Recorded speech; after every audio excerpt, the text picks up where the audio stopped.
Assalamualaikum warahmatullahi wabarakatuh. Waalaikumsalam Salam. warahmatullahi wabarakatuh.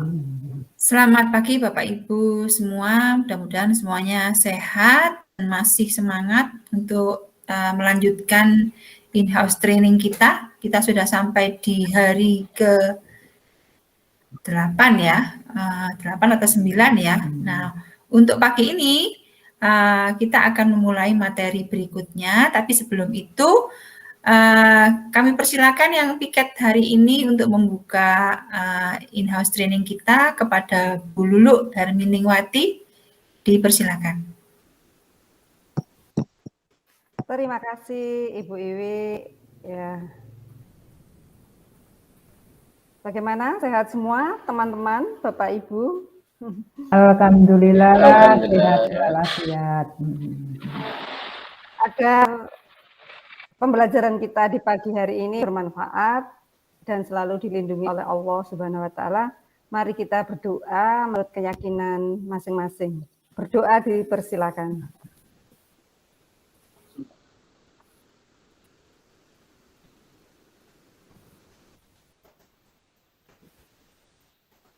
Amin.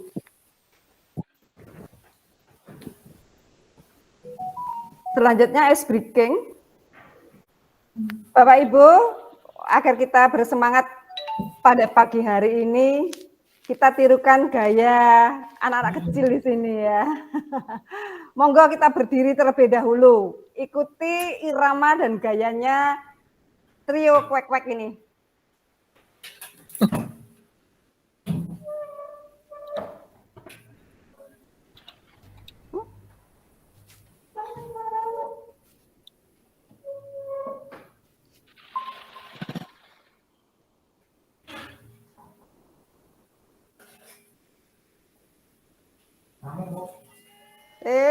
Ya.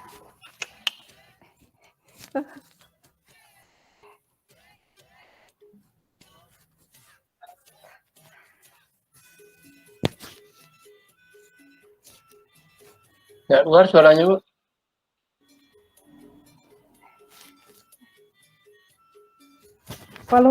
Volumenya ditambah. Volume. Ya, kurang keras dikit.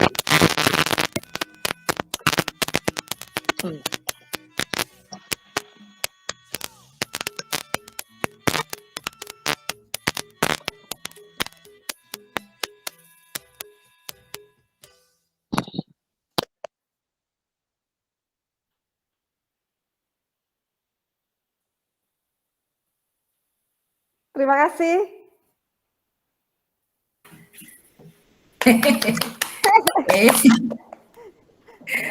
Terima kasih Bu Lulu. Baik Bapak Ibu, kita mulai saja kegiatan kita ya pagi hari ini. Nah, sesuai rencana sebenarnya kita akan membahas materi selanjutnya, tapi sebelum itu kita ngobrol dulu ya. Bapak Ibu tentunya sudah seringkali melakukan kegiatan seperti ini ya, pelatihan, seminar, BIMTEK atau apalah ya. Tentunya sebagai guru kita seringkali diberikan pembekalan atau kegiatan untuk meningkatkan kompetensi kita sebagai pendidik. Nah, saya mau tahu nih, dari semua kegiatan yang kita lakukan dalam pelatihan itu, pasti ada 1-2 diantaranya yang menurut Bapak Ibu itu berkesan ya, dari satu dan lain hal itu berkesan.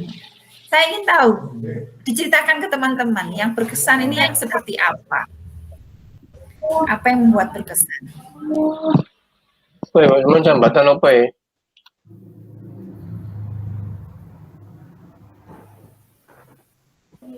Monggo mungkin Bu Lulu bisa cerita sedikit tentang pengalamannya.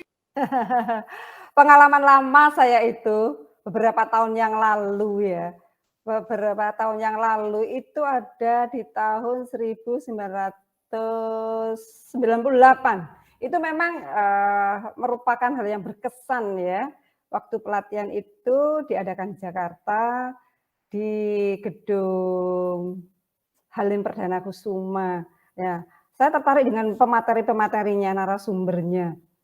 Nah, ada beberapa materi di situ. Materinya ada kepribadian. Nah, John Robert Power itu yang memberikan sebagai narasumbernya.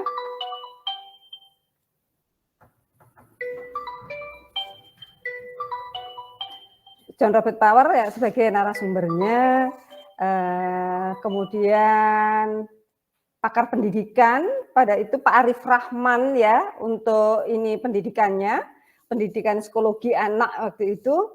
Nah, yang membuat saya berkesan di sini materi-materinya sangat bermanfaat. Nah, di dalam berorganisasi sangat bermanfaat. Berorganisasi itu luas, tidak hanya di organisasi yang ini ya, di pendidikan itu juga berorganisasi. Nah, di situ kita diajari kepemimpinan, ya, kepribadian, table manner ya, table manner, tata cara berbusana, dan juga yang paling berkesan itu pada saat table manner, ya, table manner itu ala Europe ya, ala Eropa. Ala Eropa itu apa itu? Appetizer-nya itu ada udang, ada ini, dan itu mentah. Nah, itu membuat saya berkesan. itu unik bagi saya, unik bagi saya. Tapi yang paling berkesan adalah pemateri-pematerinya yang luar biasa. Di situ tidak hanya teori, ya seperti kita ini selalu ada prakteknya. Ya, public speaking, kemudian bagaimana tata cara berbusana sesuai dengan situasi. Ya, kita sebagai guru kan harus begitu, bisa berbusana sesuai dengan situasi. Ke sekolah bagaimana, di dalam mengajar bagaimana. Nah, itu. Sehingga ada satu hal ya, kita diajari untuk apa? Pakai jarit itu. Nah, yang tradisional pakai jarit. Nah, itu kan lucu itu ibu-ibu zaman sekarang. Zaman saya dulu juga susah untuk ini ya, kecuali zamannya ibu saya masih pakai jarit. Itu hal yang sangat berkesan. Jadi saling bantu-membantu begitu. Nah, itu salah satu untuk pengenalan budaya kita. Karena kita kan jangkauannya mungkin pemikirannya dari sana kan untuk kapasitas mungkin ke luar negeri, dan ini kita bisa membawa budaya kita, memperkenalkan budaya bangsa Indonesia, kekhasannya dalam berbusana. Nah, itu yang saya ini Bu Iwi ya. Menarik sekali ya Bu Lulu ya. Kalau nggak salah Pak Arif Rahman itu Rektor IKIP Jakarta, itu beliau yang pernah mengatakan bahwa tidak ada peserta didik yang bodoh. Yang ada itu peserta didik yang belum menemukan guru yang tepat. Itu beliau yang mengatakan. Jadi kita nggak boleh mengatakan anak didik kita bodoh. Yang ada itu adalah anak didik yang belum menemukan guru yang tepat. Sebodoh apapun kalau gurunya pas tepat, ya dia bisa jadi pinter gitu ya. Saya juga pengagum Pak Arif Rahman. Arif Rahman ya. Ya, ini kan pelatihan yang menyenangkan ya Bu ya, karena pematerinya bagus-bagus dan sebagainya. Nah sekarang sebaliknya mungkin teman-teman yang lain ada pengalaman ya, pengalaman mengikuti pelatihan yang mungkin kurang menarik gitu ya, atau mungkin kurang artinya membosankan, atau mungkin memberi kesan yang tidak terlalu menyenangkan gitu ya. Mungkin ada ya teman-teman yang lainnya, mungkin Bu Juwana mungkin. Oke, nah pernah satu pelatihan saya Bu, tapi sama sekolah ditugaskan, tapi ya sebetulnya itu saya mau berangkat saat itu karena saya barusan melahirkan ya. Akhirnya diwakili oleh salah satu guru kami, tetapi bukan guru bahasa Inggris. Nah, yang membuat kurang apa ya artinya nggak terkesan saya ya, nggak jadi berangkat itu, nggak terkesan saya. Tapi untuk periode berikutnya mau nggak mau karena posisi di Malang saya harus berangkat ya. Waktu itu di PEDC. Nah, pernah satu yang kurang menyenangkan waktu itu di PEDC pernah. Kurang menyenangkannya sebetulnya sih hanya di jeda waktu aja yang kami dipepet-pepet lah katakanlah. Oh, durasinya untuk apa itu waktu sholat lah, terus waktu makan lah, terlalu pendek gitu. Dan akhirnya kami istilahnya di situ pada waktu makan siang itu sampai berjubel-jubel lah itu. Nah, itu kan sebagai referensi bagi pihak penyelenggara pelatihan yang di situ tidak membuat peserta kurang nyaman di situ waktu itu. Tapi setelah itu ya mungkin ada masukan dari para pelatih kalau memangnya kan mesti ada suruh ngisi apa itu kuesioner kepuasan. Ya. Nah, terus untuk berikutnya alhamdulillah membaik itu. Waktu itu pernah di PEDC itu yang pernah saya alami. Berarti ya itu ini tadi pelatihan kejar tayang ini, Bu. Iya, yang waktu ke Jakarta itu saya cancel karena anak kecil waktu itu barusan melahirkan, akhirnya ada yang wakili. Ya, jadi dari segi penyelenggaraannya ya Bu yang kurang menarik ya. Kurang menarik dari situ. Oke, dari sekian banyak itu mungkin ya di antara Bapak Ibu juga ada yang berpengalaman untuk menjadi pembicara atau menjadi instruktur atau paling tidak mempresentasikan sesuatu kepada peserta narasumber yang kebanyakan adalah teman-teman kita sendiri ya. Nah, gimana nih? Pasti punya pengalaman-pengalaman yang menarik ya. Pak Anton ya mungkin bisa memberikan pengalamannya.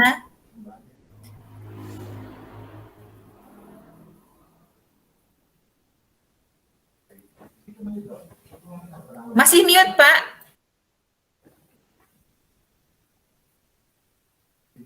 Pak Anton masih mute, belum bisa terdengar suaranya. Iya. Terkait yang disampaikan dengan Bu Yuwana, yang di PDC itu emang ada dua situasi yang tak nyaman bagi kami. Di servis untuk makan kalau nggak salah. Itu memang sampai satu kloter belum kebagian, nunggu akhirnya. Yang kedua penyajian materi itu ada, kalau istilah sekarang ice breaking ya, ice breaking itu duluan semacam game. Saya amati benar, gamenya itu waktunya lebih lama daripada materi intinya. Apa ini tujuannya menghabiskan waktu atau gimana? Jadi kita digilir untuk berbuat game ini satu putaran dan durasinya cukup lama. Apa ini memang begitu skenario-nya atau memang hanya menghabiskan waktu? Harusnya kan lebih banyak di materi ini daripada gamenya. Di PDC 2005 kalau salah. Ya, itu Bu. Masih. Iya, terima kasih Pak Anton. Dari yang disampaikan Bu Lulu, tadi disampaikan Bu Juwana dan Pak Anton, ini ada relevansinya dengan apa yang akan kita bicarakan, yang akan kita bahas ya di materi sekarang ini, yaitu mengenai pembelajaran orang dewasa. Mohon izin saya share.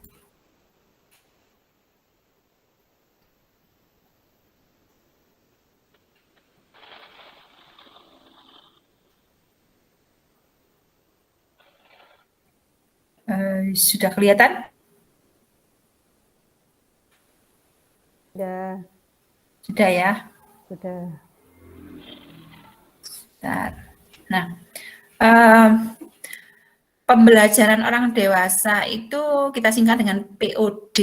Ini tentunya mempunyai karakteristik dan prinsip-prinsip yang berbeda dengan kita yang biasanya memberikan pembelajaran pada anak didik yang usianya mungkin seperti anak-anak kita ya. Nah, kita mungkin perlu tahu dulu bahwa pembelajaran orang dewasa itu disebut dengan apa? Nanti kita bahas di pengertian. Kemudian teorinya yang dari teori Knowles dan karakteristiknya apa, kemudian prinsip-prinsipnya apa. Nah,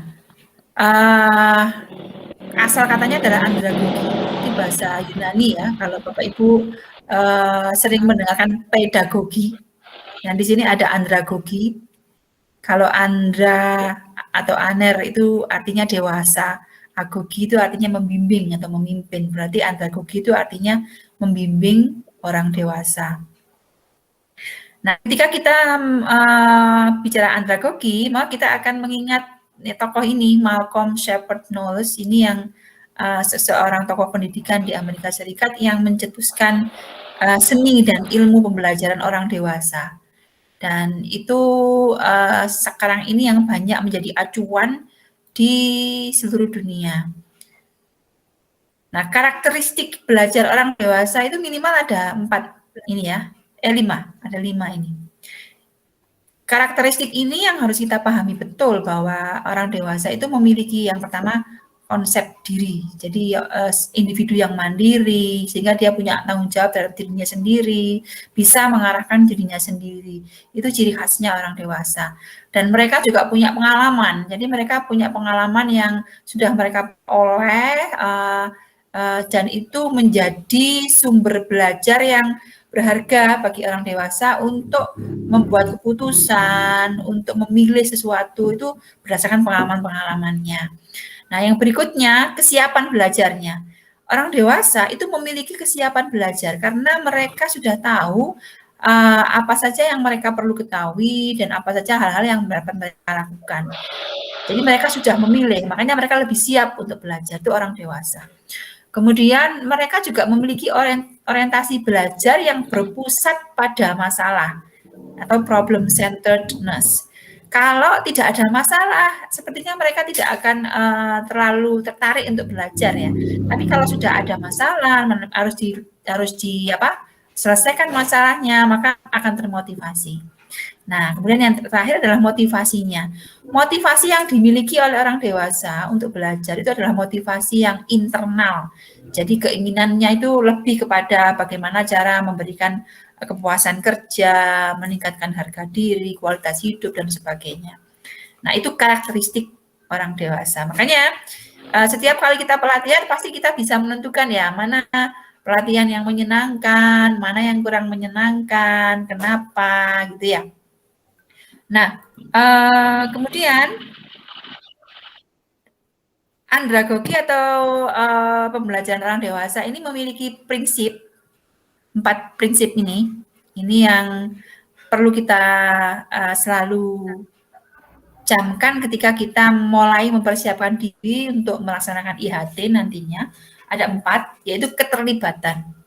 Nah, setiap kali kita mengadakan sebuah pelatihan atau in-house training atau apapun yang di dalamnya pesertanya adalah orang-orang yang seusia kita ya, maka kita pastikan bahwa mereka terlibat dengan apa yang akan kita lakukan di dalamnya, termasuk merencanakan, termasuk melaksanakan ya. Jadi tidak seperti guru dan murid, tapi lebih kepada rekan kerja. Kemudian yang kedua, pengalaman-pengalaman yang mereka dapatkan itu adalah suatu sumber yang luar biasa ya, seperti yang disampaikan oleh Bu Lulu tadi, Bu Juwana, itu suatu hal yang sangat menarik yang bisa menjadi sebuah refleksi, introspeksi kepada yang lainnya yang mungkin bisa menambah wacana atau wawasan sehingga itu memperdalam lagi pemahaman. Kemudian yang berikutnya relevansi dan dampaknya terhadap kehidupan. Nah, kita selalu menghubungkan apa yang kita sampaikan kepada teman-teman peserta IHT atau pelatihan ya, bahwa apa yang kita sampaikan ini berhubungan sangat berkaitan erat relevansinya dengan kehidupan kita. Nah, nanti akan berdampak entah langsung atau tidak langsung. Makanya yang kita lakukan sekarang ini itu dampaknya kepada apa? Ya kepada seluruh kinerja kita di dunia kependidikan. Mulai dari awal kemarin kita diminta untuk belajar mengenai kurikulum sekolah program penggerak ini, kemudian bagaimana menyusun kurikulumnya dan bagaimana macam-macam ya, itu semuanya relevansinya adalah pada kinerja kita nanti di kependidikan.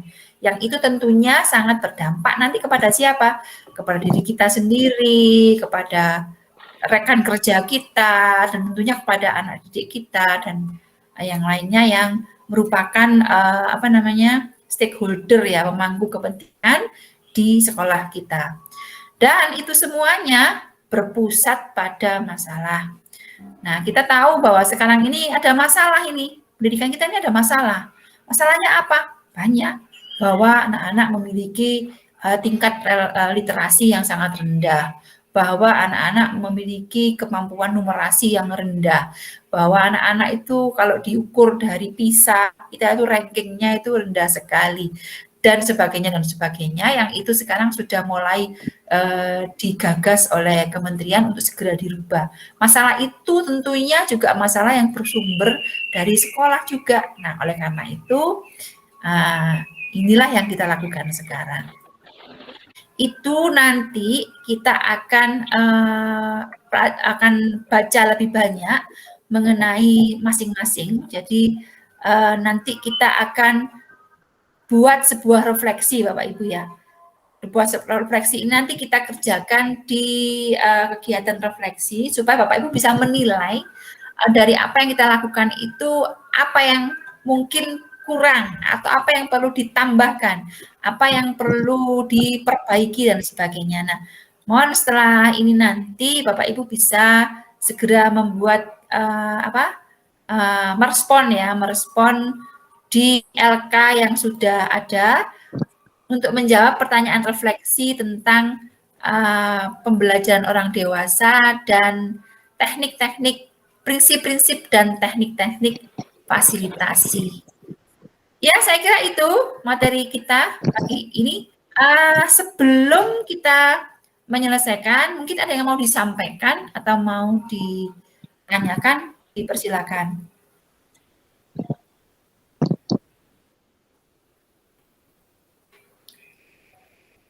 Tidak ada ya, jadi dari pagi tadi kita sudah berdiskusi, mudah-mudahan apa yang kita bahas tentang pendidikan orang dewasa, prinsip dan teknik fasilitasi itu bisa bermanfaat untuk kita bisa berperan nanti menjadi fasilitator di kegiatan IHT. Terima kasih Bapak Ibu atas perhatiannya. Saya akhiri. Kita tutup dengan bacaan hamdalah ya. Alhamdulillahirabbil alamin. Assalamualaikum warahmatullahi wabarakatuh. Waalaikumsalam. Waalaikumsalam.